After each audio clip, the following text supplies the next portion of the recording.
ان الصلاة تنہا عن الفحشاء والمنکر قال الله تبارك وتعالى في القرآن المجيد يا أيها الذين آمنوا إذا لقيتم فئة فاذكروا الله كثيرا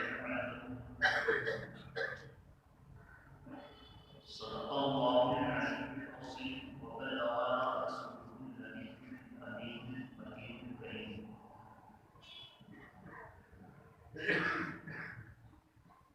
ستیزہ کار رہا ہے ازل سے تا امروز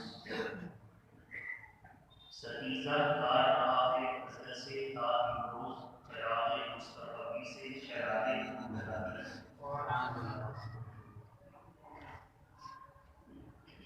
عزیزان ملت اسلامیہ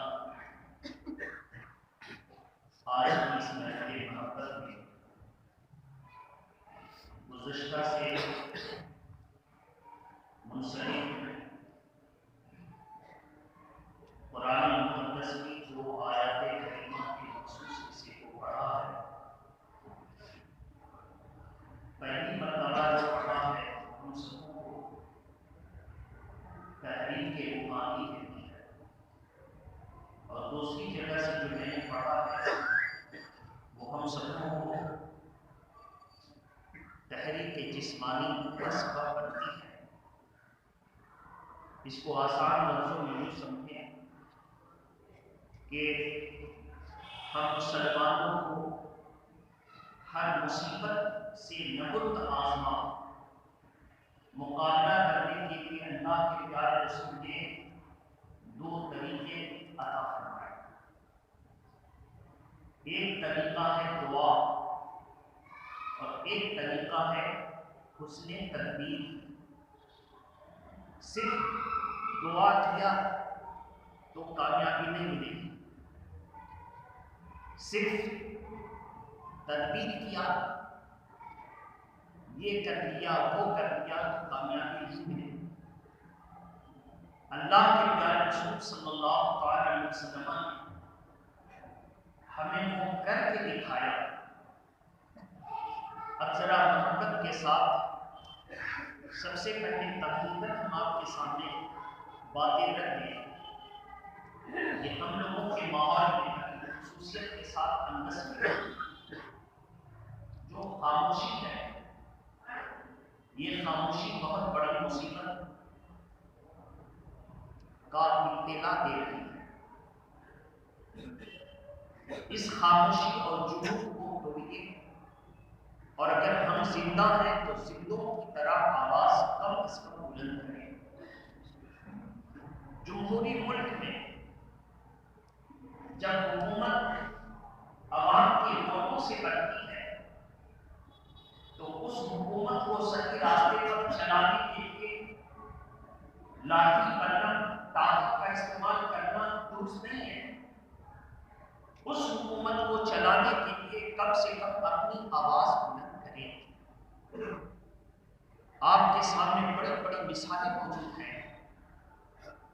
دہلی، آپ اپنی توجہ کو لے جائیے اور جا کر کے دیکھیے کہ عالمی اعتبار سے شہرت یافتہ یونیورسٹیوں کے بچے رات اور دن ہم سب کی طرف سے آواز بنے گے۔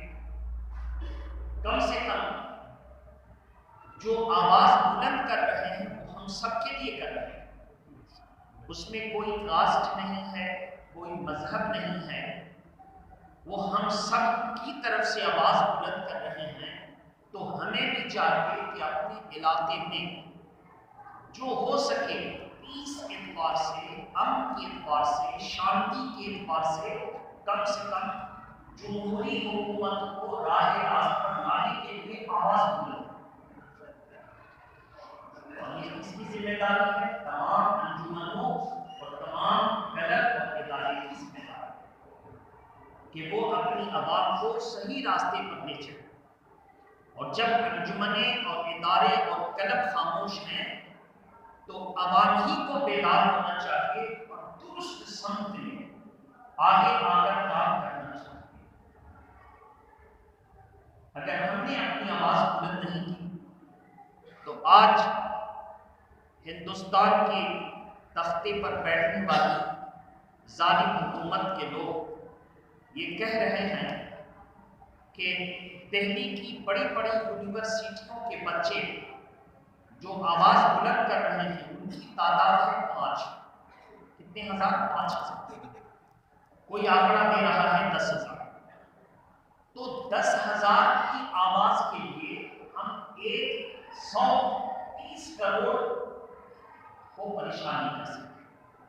10,000 کے لیے 130 کروڑ کو پریشان نہیں کر سکتے. یہ جھوٹا آنکڑا ہے.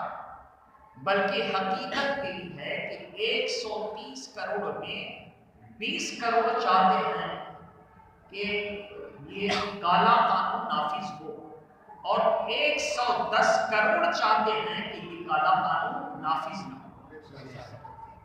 لیکن ہم پرامن شہری نہیں چاہتے ہیں کہ اپنا روزی روٹی کا مسئلہ چھوڑ کر کے اپنے کاروبار کو چھوڑ کر کے ہم جا کر کے احتجاج کریں. بہت سے لوگوں نے تو دوسروں پر بھروسہ کر دیا، وہ کر رہا ہے کافی. اپنے روزی روٹی میں لگے رہو، پڑھنے والا پڑھنے میں لگا. لیکن یاد رکھیے اگر ہم لوگ ایسے ہی اپنا سب دیکھیں گے تو جس دن یہ کالا قانون پر عمل ہونا جبرن شروع ہوگا اس دن کوئی بچ نہ سکے گا. کل کو آپ نہ کہیں گے کہ ہم کو کوئی بتانے والا نہیں. آج 130 کروڑ لوگوں نے، آپ سوچ رہے ہیں کہ آدھار کارڈ میرے پاس ہے کوئی فکر کی بات نہیں، ووٹر کارڈ میرے پاس ہے کوئی فکر کی بات نہیں، پین کارڈ میرے پاس ہے کوئی فکر کی بات نہیں، ڈرائیونگ لائسنس میرے پاس ہے کوئی فکر کی بات نہیں، اور پاسپورٹ میرے پاس ہے، لینڈ یعنی زمین کا ڈاکومنٹ اور ڈیڈ اور دلیل میرے پاس ہے کوئی فکر کی بات نہیں. یہ ساری دلیلیں، یہ سارے آئیڈینٹیفیکیشن کی کارڈ اپنی جگہ دھری رہیں گی. وہ پوچھے گا کہ آپ کے دادا کا کوئی سرٹیفکیٹ ہے تو بتاؤ. میں یہاں پر اتنے لوگوں میں یہ پوچھنا چاہتا ہوں کہ میرے محترم بتائیے تو آپ کے دادا کی پیدائش کی سرٹیفکیٹ کسی کے پاس ہوگی؟ زور سے بولیے. میں یہ پوچھنا چاہتا ہوں کہ اتنے بڑے مجمع میں 20 آدمی کے پاس اس کے باپ کی سرٹیفکیٹ ہوگی پیدائش کی، اکثر لوگوں کی اس کے باپ کے برتھ سرٹیفکیٹ نہیں ہوگی. آپ کو شاید کالا قانون معلوم نہیں، وہ یہی پوچھے گا. اور اگر آپ نے اپنے باپ کی برتھ سرٹیفکیٹ پیش کر دی، گورنمنٹ میں جو کام کرتے تھے وہاں کے کاغذات پیش کر دیے، تو میں آپ کو زندہ مثال دے دوں. محمد کے ساتھ درود شریف پڑھیے.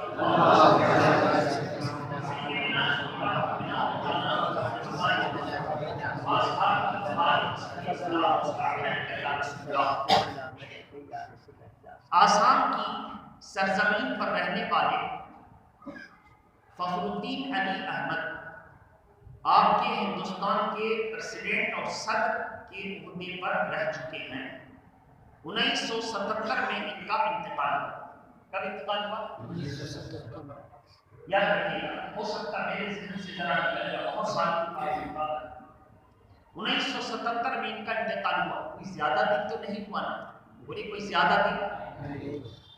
1977 ذہن میں رکھیے گا. ان کے دادا ہندوستان کے صدر، کون؟ ہندوستان کے صدر. ان کا پوتا خود بارڈر سیکیورٹی فورس آرمی میں، پوتا خود آرمی میں. کیا نام ہے ان کا؟ سلام. کیا نام ہے ان کا؟ خود آرمی میں. اور آرمی میں کتنے اہم محاذ پر اس کو دیکھیں. کارگل کی جنگ میں ان کی بہت بڑی قربانی. کون سی جنگ میں؟ لیکن جب باپ دادے کے نام کو دیکھا گیا، اب جس کا دادا ہندوستان کا پریزیڈنٹ رہا ہو اس کو ڈیٹینشن سینٹر میں جب بھیجا گیا تو اب ہم اور آپ میں کوئی بچ سکتا ہے؟ نہیں. کیوں بھیجا گیا؟ آپ کے دادا یہاں کے نہیں ہیں اس لیے نہیں. ٹھیک ہے آپ کے دادا یہیں کے ہیں، لیکن دادا کے نام میں جو اسپیلنگ تھا وہ آپ کے باپ کے نام میں اسپیلنگ نہیں ملتا، اور جو آپ کے باپ کے نام میں ہے وہ آپ میں نہیں ملتا. بس میں رہنا سب صحیح ہے، کوئی غلط نہیں ہے، لیکن تلفظ کی غلطی، اسپیلنگ کی غلطی کی وجہ سے ان کو یہ ساری قربانیوں کو بھول کر کے ظالموں نے اپنے ظلم کا نشانہ بنایا. آپ سوچ کے دیکھیں، جو لوگ اس امید پر ہیں کہ میرے پاس یہ سب ڈاکومنٹس ہیں، کام آ جائیں گے، وہ کہاں سے ثابت کر سکیں گے کہ وہ صحیح ہیں؟ تو ان کے باپ کہاں سے آئے تھے، ان کے دادا کہاں سے آئے تھے؟ تو ایسی صورت میں اب اس پر تماشا یہ کہ آپ اگر محمد افتخار نام کے ہیں، آپ اگر محمد اخلاق نام کے ہیں، آپ اگر محمد پہلو خان نام کے ہیں، آپ اگر محمد جنید نام کے ہیں، تو آپ کو سٹیزنشپ ایکٹ میں جگہ نہیں ملے گی. سٹیزنشپ میں کن کو جگہ ملے گی؟ ان کو جگہ ملے گی جن کا اسلام سے تعلق نہیں. تو نتیجہ یہ نکلا کہ آسام کی ٹھوکر جو ان کو لگی کہ 19 لاکھ لوگ NRC سے باہر ہو گئے، جن میں 14 لاکھ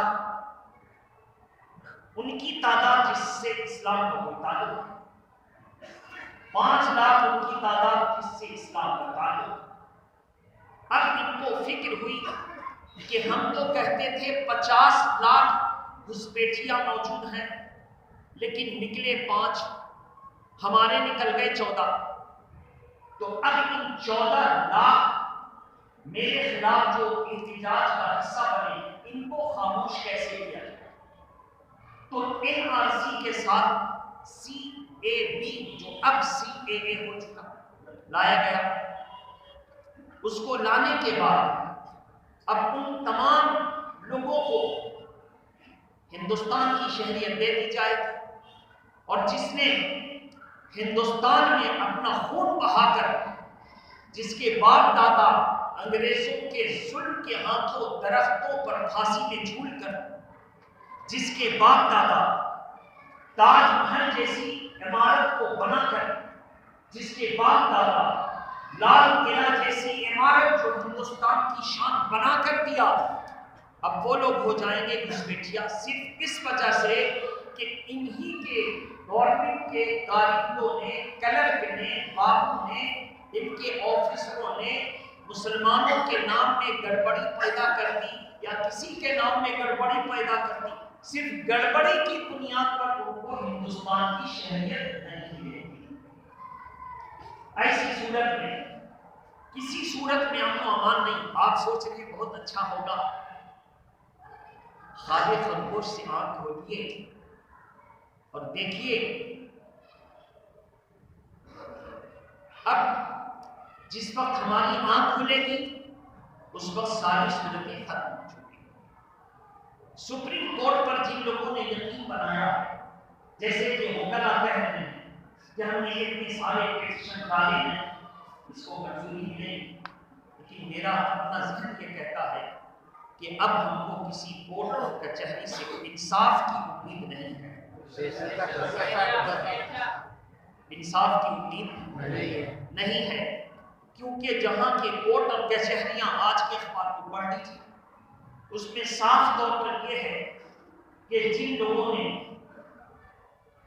اس کالے قانون، ان کے نزدیک خوبصورت قانون، جن لوگوں نے اس قانون کے خلاف پٹیشن داخل کیے ہیں، ان کا اعتراض ہی صحیح نہیں ہے. اب یہ بول کر کے کیا ہوگا؟ 22 جنوری کو اس کو خارج کر دیا جائے گا. یعنی آپ نے جو اس قانون کے خلاف کورٹ میں عرضیاں داخل کی ہیں، درخواستیں داخل کی ہیں، اپلیکیشن کیے ہیں، وہ اس قابل ہی نہیں ہے کہ اس پر کوئی سنوائی کی جائے. خارج یہی ہوگا. اب جب وہاں سے بھی یہ خارج، تو آپ کے دفاع کے لیے پھر ایک صورت رہ جاتی ہے. کتنی؟ آپ اتنا زیادہ احتجاج کریں، اتنا زیادہ احتجاج کریں صرف روڈ پر نکل کر نہیں، ہر اعتبار سے، مثلا ہر ضلع سے کم 10,000 سپریم کورٹ میں ابھی سے لیٹر جاری، کتنے ہزار؟ ہر ضلع کم سے کم. اور آپ سوچئے گا کہ ایک ضلع میں ہم ہی ہیں، ہگلی اتنا بڑا ضلع ہے، کوئی نہیں بھیج دے گا؟ نہیں. آپ ابھی سے سوچئے، اپنی کمیٹی کو اٹھائیے، انجمن کو اٹھائیے، ادارے اور کلب سب کو اٹھائیے، اٹھا کر کے اپنے اعتبار سے وہ لوگ کلب اور انجمن اور ادارے سپریم کورٹ کو لیٹر بھیجیں. اور یہ نہ سوچیں کہ 10,000 پورے ہگلی ضلع سے، کوشش کریں کہ انگس تینی پاڑا چاپدانی ہی سے اگر 10,000 چلا جائے تو بہت اچھا. یہ ذہن ہے. جب ہم، میرے محترم غور سے سنیے گا، جب ہم کسی بھی کامیابی کو کم سمجھیں گے تو اور زیادہ کامیابی کی کوشش کریں، اور ہم کسی بھی ادنا مائنر تھوڑی کامیابی کو کہیں گے اور بھی کوئی کرنے گا تو کامیابی نہیں مل سکتی. بہت سنجیدگی سے سوچیے. ہمارے وہ جو نوجوان طلبہ ہیں، اسکولوں میں کالجوں میں پڑھتے ہیں، وہ آگے آئے.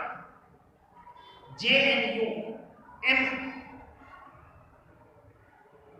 MAU اور ان طرح کی تمام کالجوں سے اور خود بنگال کے کالجوں سے نصیحت حاصل کریں، کیونکہ یہی نوجوان، یہی تعلیم یافتہ لوگ آگے آئیں گے تو بات بن سکتی ہے.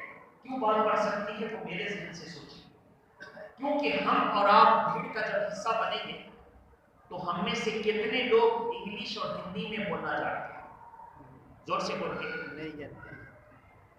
تو ہم لوگ صرف بھیڑ کا حصہ بنے. کیا بنے؟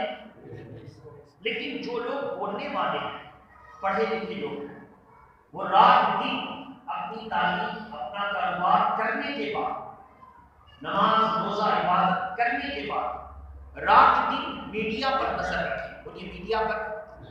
اور تمام وہاں سے کلیکٹ کر کے، چن کر کے کہ اگر کوئی ہم سے آئے انٹرویو لینے کے لیے اور ہم سے کوئی میڈیا والا مائک ماؤتھ میری طرف کرے تو جب ہمارے طرف اسپیکر کر دے گا تو ہم کو کیا بولنا اور بات کر کے وقت برباد کرنا، اپنے لیے اپنے پیر پر کلہاڑی کا انتظام کرنا. ایک دم صحیح لب و لہجے میں، جذبات میں نہیں، صحیح لب و لہجے میں، زور آواز میں، ڈر کر کے بھی نہیں، اور جذبات میں غلط الفاظ میں، ایک دم صحیح لب و لہجے میں، پر دھمک آواز میں، پر زور آواز میں میڈیا کے سامنے بات کریں. پوچھا آپ لوگ روڈ پر کیوں نکلے ہیں؟ ہم لوگ یہ نکلے ہیں کہ یہ جو کالا قانون آیا ہے اس کے خلاف ہم لوگ. پوچھ لیا کہ کالا قانون ہے کیا؟ اب ہم کو معلوم ہی نہیں. بولی ہم کو معلوم ہی نہیں ہے. تو یہاں پر بڑی بے عزتی ہو جائے گی. وہ کیا کرے گا؟ سیدھا موت اپنی طرف کہے گا کہ یہ لوگ جو آئے ہیں کسی کے بہکانے پر آئے ہیں، تنقید کرنے کے لیے آئے ہیں، یہ سیاستمان بیچ رہے ہیں، وہ خود نہیں معلوم کہ وہ کالا قانون ہے کیا. تو آپ کی ساری محنت برباد ہو جائے گی. پڑھے لکھے طبقے سامنے آئیں، بولنے والے سامنے آئیں. ایسی صورت میں اگر آواز ہے تو آواز کا استعمال کیجیے. بہت سے لوگوں کا دعویٰ ہے انگلش اخبار لے کر کے ماسٹر حضرات بغل میں دوڑا دوڑی کرتے. محلے کا کوئی کام ہوتا تو بس تحریر اور اخبار میں چھاپنا اور یہ کرنا، بڑی کوششیں کرتے ہیں.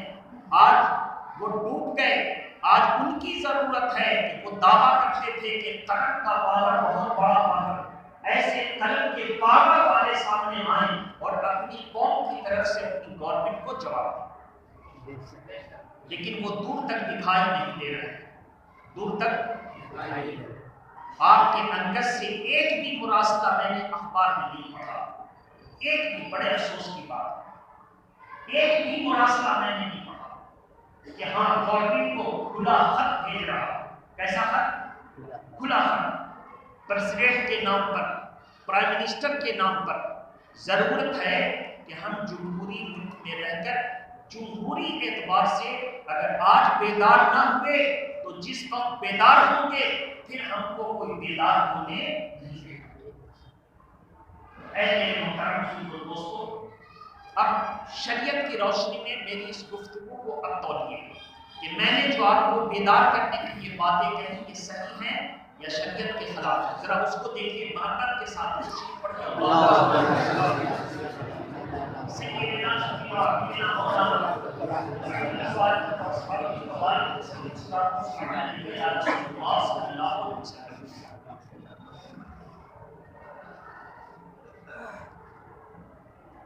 چھٹی ہجری میں اللہ کے پیارے نبی صلی اللہ علیہ وسلم اپنے چند مخصوص جانثار صحابہ کو لے کر طواف کعبہ کے لیے مدینہ شریف سے مکہ شریف تشریف لا رہے ہیں۔ کون سی ہجری میں؟ چھٹی ہجری۔ اللہ کے پیارے نبی مکہ کے قریب وادی میں آ کر کے اپنے دو آدمی کو بھیجا کہ جا کر کے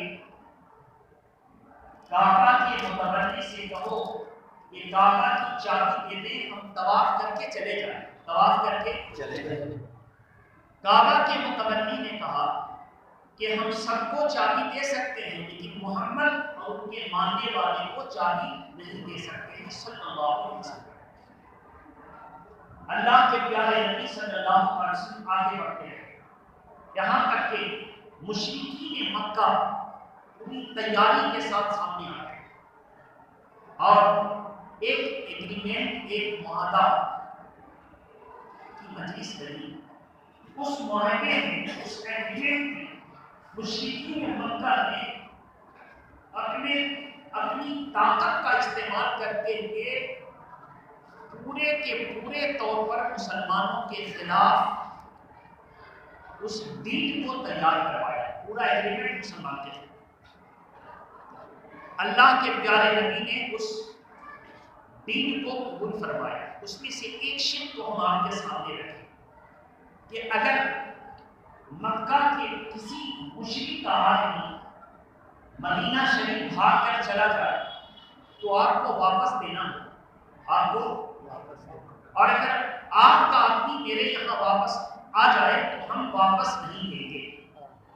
برابری ہوئی؟ برابری ہوئی؟ ظلم ہوا نا؟ اللہ کے پیارے نبی نے اس کو قبول فرمایا۔ اور دوسری بات کہ اس سال آپ واپس جائیں، اس سال، اگلے سال ہم جب چاہیں کہ آپ کو پرمیشن دیں گے تو اگلے سال آ کے طواف کر لیجیے، ابھی آپ واپس جائیں۔ اللہ کے پیارے نبی نے اس کو بھی مان، اور اس کو بھی صحابہ اکرام جو قانون کی نوک و پلک کو سمجھتے تھے، ان لوگوں نے کہا کہ یا رسول اللہ یہ ایگریمنٹ، یہ معاہدہ ہم کو پسند نہیں ہے۔ اللہ کے پیارے نبی صلی اللہ علیہ وسلم نے فرمایا کہ صلح ہے، صلح کرو۔ کب صلح کرو؟ تمہارے اندر جب طاقت کمزور، کم طاقت، تو دشمنوں سے صلح کر کے آپ جاؤ، صلح کر کے کام چلا لو۔ صحابہ اکرام ماننے کے لیے تیار لیکن وفادار ہیں، وہ بھی وفادار۔ اللہ کے پیارے نبی صلی اللہ علیہ وسلم فرمایا کہ اٹھو، یہیں پر اپنے سر کو مول لو اور جو کرنا یہیں سے کرو، واپس چلو، اگلے سال آئیں گے۔ کوئی صحابہ اپنی جگہ سے نہیں ہلے، نہیں یا رسول اللہ ہم تو عمرہ کریں گے ہی کریں گے۔ اللہ کے پیارے نبی فرماتے ہیں کہ اٹھو۔ ابو بکر صدیق سب سے پہلے حضور کے حکم پر اٹھے، سب سے پہلے کہا کہ یا رسول اللہ قیامت قائم ہو جائے، بجلی گر پڑے، جو ہو ہم تو آپ کے حکم پر عمل کریں گے، اگرچہ لگتا ہے کہ یہ صحیح نہیں ہے لیکن ہم کو یقین ہے کہ یہی صحیح ہے۔ میرے آپ قائم ہیں، ہم آپ کے حکم پر عمل کریں گے، اس لیے کہ ہم جانتے ہیں کہ اللہ تبارک و تعالیٰ جس کو یہ منصب عطا فرماتا ہے وہ بہت دور تک دیکھتا ہے۔ ہماری نظر سامنے دیکھ رہی ہے، آپ کی نظر کل کو دیکھ رہی ہے۔ صحابہ اکرام نے جب دیکھا کہ اللہ کے نبی اور ابو بکر اٹھے تو سب کھڑے ہو گئے، سب حضور کی طرح کھڑے ہوئے۔ یہ ہے صلح حدیبیہ۔ کیا ہے؟ قرآن مجید میں اس صلح حدیبیہ، آپ کہیں گے کہ غیروں سے صلح ہو گئی، کافروں سے صلح ہو گئی، مشرکوں سے صلح ہو گئی. یاد رکھیے دنیاوی اعتبار سے صلح ہوئی، دین کے اعتبار سے. اگر کوئی سلام پڑھنے سے میرے نبی پر انکار کرے گا تو دین کے اعتبار سے اس سے ہماری صلح. اگر کوئی اللہ کے پیارے نبی کو الٹا کہے گا تو دین کے اعتبار سے ہماری صلح. اس کی بھی مثال، اللہ کے پیارے نبی کو حاکم ماننے اور فیصلہ لینے سے انکار کر دیا تو عمر فاروق اعظم نے اس کو قتل کر دیا. عمر فاروق اعظم نے قتل کر دیا اور قرآن مجید کی آیت کریمہ اتر رہی ہے. اے میرے محبوب صلی اللہ تعالی علیہ وسلم، اس وقت تک کوئی مومن ہو ہی نہیں سکتا ان یتحاکموا، جب تک اپنے داخلی جھگڑے میں آپ کو حاکم تسلیم نہ کرتے. آپ کو قرآن نہ پڑھے، نماز نہ پڑھے، روزہ نہ رکھے، حج نہ کرے، یہ سب نہیں. آپ کو حاکم مانے گا وہی مسلمان ہوگا. فیصلہ ہو گیا. جو اللہ کے پیارے نبی کو حاکم نہ مانے، ان کے فیصلے کو نہ مانے، وہ نمازی ہوگا، قاری ہوگا، حاجی ہوگا، مسلمان فیصلہ ہوگا. تو میرے محترم اب آپ سوچئے، زمین کا مسئلہ میں اس کو اللہ کے نبی کا فیصلہ منظور نہیں تو اس کو قرآن میں مسلمان ہونے سے نکالا. ہم نے نکالا، آپ نے نکالا، کس نے نکالا؟ اللہ نے نکالا. کہاں پہ دلیل ہے؟ قرآن میں. کہاں پر لکھا ہے؟ پارہ نمبر 6. زور سے بولیے. پارہ نمبر، رکوع نمبر 5. زور سے بولیے. آپ پڑھیے اس کو. اس سے پتہ چلا کہ دنیاوی معاملے میں ہم کسی سے ایگریمنٹ کریں تو ہمارے ایمان پر اثر نہیں پڑے گا، مگر اللہ اور اس کے رسول کے معاملے میں ہم کسی سے کوئی صلح کرنے کے لیے تیار نہیں. ہاں، بعض لوگ صلح حدیبیہ کا حوالہ دے دے کر کے کہتے ہیں اللہ کے پیارے نبی نے سب سے صلح کر دیا، میرے امام صاحب سے صلح نہیں کرتے. ارے بہتے نالائق، مدنے کا شعور نہیں کہ شرعی طریقہ کیا ہے. صلح کی ڈیفینیشن تو جان، اس کی تعریف تو سمجھ، اس کی تعریف سمجھ. اب ایک فتنہ چلا. جب یہ ہار گئے تو انہوں نے بعض عورتوں کو رشڑا سے، تیلی پاڑا سے، یہاں سے وہاں سے لا کر کھڑا کیا اور یہ گھر گھر میں جا کر میلاد پڑھنے لگے. گھر گھر میں جا کر میلاد پڑھنے لگے اور میلاد میں غلط غلط باتوں عورتوں کو بڑھانے لگے. غلط غلط باتیں میں نے بہت کچھ کسی جمعہ میں کہا بھی تھا. غلط غلط باتیں کثرت سے ہونے لگی. شرط ہے عورت مذکر نہیں ہو سکتی. عورت حدیث پاک کا جملہ ہے. مذکر کا مطلب واعظ و نصیحت کرنے والا. واعظ و نصیحت. اگر عورت مذکر ہوتی تو اللہ کے پیارے نبی سب سے بڑی خطیبہ تھی خدیجہ کبریٰ. خطیبہ تھی، خطاب کرتی تھی.